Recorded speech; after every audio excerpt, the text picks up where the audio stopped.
My with ரியாட்ஸ் நண்பர்களுக்கு தான் இந்த பதிவு. நண்பர்களே, இந்த தமிழில் இருக்கிறது யாருன்னு எல்லாருக்குமே தெரியும். மை வித் ரியாட்ஸ் நிறுவனம் ஆரம்பிப்பதற்கு முன்பதாகவே பல பேரை மூளைச்சலவை செய்து பல கோடி ரூபாய் ஏமாத்தினவன் தான் இந்த விஜயராகவன். இந்த விஜயராகவனை பற்றி எல்லாருக்குமே தெரியும். இவன் வந்து மை வித் ரியாட்ஸில் கூட ஆரம்பத்தில் இவன் தான் வந்து இந்த மூலிகை மாத்திரைகளை குறித்து, மூலிகை மருந்துகளை குறித்து பேசி என்னை வந்து நான் இப்படி இந்த அளவுக்கு உயர்ந்திருக்கிறதுக்கு காரணம் இப்படிப்பட்ட நிறுவனம் தான் அப்படின்னு சொல்லிட்டு பொய்யான கதைகளை கட்டவிழ்த்து விட்டவன்.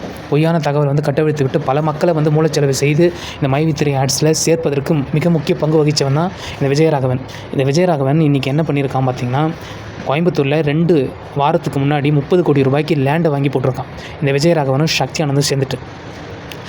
இது எப்படி உங்களுக்கு தெரியும் நீங்கள் என்ன கேட்கலாம். 2 வாரத்துக்கு முன்னாடி அசோக் ஸ்ரீநிதியும் விஜயத்தைக்கும் பேசியிருக்கிறேன். அவங்க யூடியூப் சேனலில் போய் பாருங்கள். அவங்க போட்டிருக்கிற லைவில் அசோக் ஸ்ரீநிதி தெளிவாக பேசியிருக்கிறான். விஜயராகவன் 30 கோடி ரூபாய்க்கு லேண்டு வாங்கி போட்டிருக்கான். யார் பேரில் இருக்குன்னு பார்த்தீங்கன்னா, சக்தி ஆனந்த் பேர்லேயும் விஜயராகவன் பேர்லையும் இருக்குது. அது மட்டும் இல்லாமல் 4 அப்பார்ட்மெண்ட்டை கோயம்புத்தூரில் இருக்கக்கூடிய GCT காலேஜுக்கு பக்கத்தில் வாங்கி போட்டிருக்கானுங்க. இது உண்மையான தகவல் நண்பர்களே. இதனுடைய இந்த பணம் யாருடைய பணம்? நம்முடைய பணம் நண்பர்களே. நம்ம கஷ்டப்பட்ட பணம் வந்து இன்றைக்கி இவனுங்க எடுத்து ஜாலியாக செலவு செய்துட்டு லேண்டை வாங்கி போட்டுட்டு வெளிநாட்டில் பணத்தை அமைக்கிட்டு சுற்றிட்டு இருக்கானுங்க. இதுதான் நண்பர்களே நடந்துகிட்ருக்கு.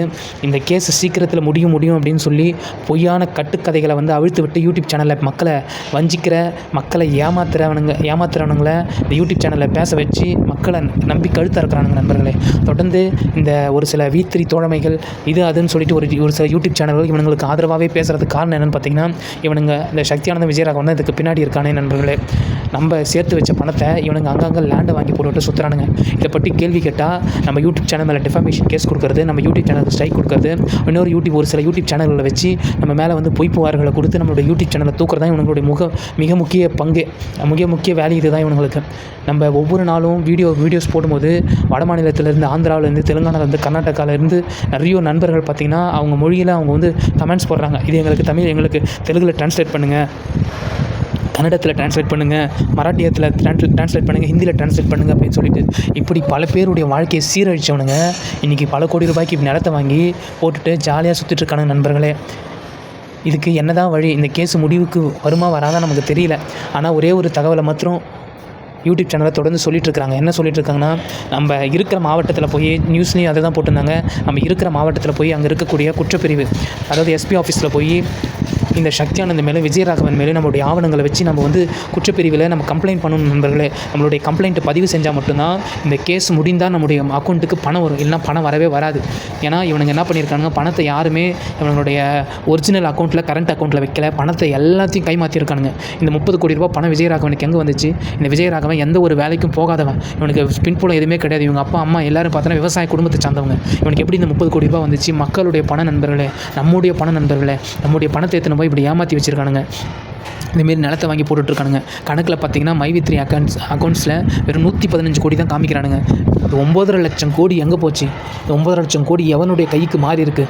எல்லா அக்கௌண்ட்லேயும் இவனுங்க பதுக்கி வச்சுட்டு தெரியாமல் லேண்டை வாங்கி போட்டுட்ருக்கானுங்க நண்பர்களை. தொடர்ந்து லேண்டை வாங்கி போடுறது, பிளாட்டை வாங்கி போடுறது, வெளிநாட்டில் லேண்டை வாங்கி போடுற அளவுக்கு இவனுங்கிட்ட பணம் எங்கேயோ கை மாறி இருக்குது. இதை பற்றி எந்த ஒரு அதிகாரிகளும் தகவலை வெளியே சொல்ல மாட்டிருக்காங்க. 30 கோடி ரூபாய் பணம் எப்படி வந்துச்சு? CBI வந்து விசாரணை செய்யணும். CBI விசாரணை செஞ்சால் தான் இதற்கு முடிவு வரும்.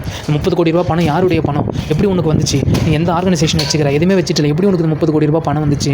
இதை கேட்கறதுக்கு மை வித் ரியாட்ஸ் நண்பர்களுக்கு தகுதி இல்லை, வாய்ப்பு இல்லை. என்ன கேட்குறது, யார்கிட்ட போய் பேசுறது, என்ன பண்ணுறதுன்னு ஒன்றும் புரியல. ஏன்னா அப்படிப்பட்ட சூழ்நிலைக்கு மை வித் ரியாட்ஸ் நண்பர்கள் தள்ளப்பட்டிருக்காங்க. இதுதான் உண்மையை. ஒவ்வொரு நாளும் மை வித் ரியாட்ஸ் நண்பர்களுடைய வாழ்க்கை கண்ணீரின் கவலையுமாக போயிட்டுருக்கு ஒவ்வொரு நாளும். இதை பற்றி கேட்கறதுக்கு ஆள் இல்லை. நம்ம ஏதாவது ஒரு வீடியோ போட்டால் அந்த வீடியோக்கு வந்து கமெண்ட்டு போடா, மைண்ட் யுவர் பிஸ்னஸ் இது அதுன்னு சொல்லிட்டு வீடியோ போடுறான், பேசுகிறானுங்களே வழியா, கமெண்ட்ஸ் போடுறானுங்களே வழியா. இதுக்கான வழி என்ன? இப்படி மக்களை ஏமாற்றி கொள்ளையடிச்சிக்கிறானுங்களே, இதுக்கான சொல்யூஷன் என்ன? இந்த கேஸ் எப்போ முடிவுக்கு ஒன்று எந்த ஒரு நாயாவது பேசுகிறானுங்களா? யூடியூப் சேனலில் பேச மாட்டானுங்க. ஏன்னா அவனுங்களுக்கு ஆல்ரெடி பணத்தை அவனுங்க சம்பாதிச்சிட்டானுங்க. கோடி கணக்கில் அவனுங்க லட்சக்கணக்கில் கொள்ளையடிச்சிட்டானுங்க. பல பேருடைய வாயை வைத்து அடித்து, பல பேரை ஏமாற்றி, அவங்களுடைய வாழ்க்கையை ஏமாற்றி, அவங்களுடைய நிலத்தை எல்லாத்தையும் ஏமாற்றிட்டானுங்க. கனவுகளை ஏமாற்றி கொள்ளையடிச்சிட்டானுங்க. இவனுங்க நல்லா இருக்கவே மாட்டானுங்க. இவங்களுடைய வாழ்க்கையை பாருங்கள். ஒருத்தனும் புழு புழுத்து தான் சாவானுங்க. சக்தி ஆனந்த் புழு புழுத்து தான் சாகுவான், விஜயராகவனும் புழு புழுத்து தான் சாவான். ஏன்னா அப்படிப்பட்ட சூழ்நிலைக்கு இன்றைக்கி மை வித் ரியாட்ஸ் நண்பர்கள் வந்து தள்ளப்பட்டிருக்கானுங்க. இதை பற்றி எவனா பேசுங்கடானா எவனும் பேச மாட்டானுங்க. அந்த யூடியூப் சேனல்ஸில் வெறும் இந்த V3 தோழமைகள், இன்னும் ஒரு சில நாய்ங்க இருக்கிறானுங்க. இவனுங்க எல்லாமே இவனுங்களுக்கு ஆதரவாக பேசி பழகிட்டானுங்க. ஏன்னா அவனுங்களுக்கு வந்து காசு கிடைக்குது நல்லா. இப்படி பேசினா சக்தி ஆனந்த் இவனும் நல்லா இவங்களை கவனிக்கிறதுனால இவனுக்கு யூடியூப் சேனலில் இப்படிப்பட்ட தகவலை வந்து சொல்கிறதுக்கு பயப்படுறானுங்க, நடுங்குறானுங்க. இதுதான் நண்பர்களே உண்மையை. சக்தியானந்த் அசோக் ஸ்ரீநிதி அவர்கள் தெளிவாக பேசியிருக்கிறான். கிட்டத்தட்ட 30 கோடி ரூபாய்க்கு நிலத்தை வாங்கி போட்டிருக்கான். ஜிசிடி பக்கத்தில் 4 அப்பார்ட்மெண்ட்டும் வாங்கி போட்டிருக்கானுங்க. இவனுங்களை வந்து என்ன சொல்கிறதுன்னு நமக்கு தெரியல நண்பர்களே. அதனால தான் சொல்கிறேன், நீங்கள் உங்கள் மாவட்டத்தில் இருக்கக்கூடிய OW போயிட்டு நீங்கள் கம்ப்ளைண்ட் பதிவு பண்ணுங்கள். நீங்கள் குற்றப்பிரிவில் கம்ப்ளைண்ட் பண்ணால் மட்டும்தான் இதற்கு சரியான ஒரு முடிவு நமக்கு எட்டப்படும். இல்லை எட்டப்படாது. ஏன்னா உங்களுடைய கேஸ் வந்து நிச்சயமாக பொருளாதார குற்றப்பிரிவில் நீங்கள் பதிவு செஞ்சிருந்தால் மட்டும்தான் இந்த கேஸ் முடியும் போதாவது நமக்கு ஏதோ ஒரு 15 ஒரு 20% 30% தொகையாவது நமக்கு கிடைக்கும். 100% தொகை கிடைக்கலனா கூட ஒரு 15-20% தொகையாவது நமக்கு கிடைக்கும் நண்பர்களே.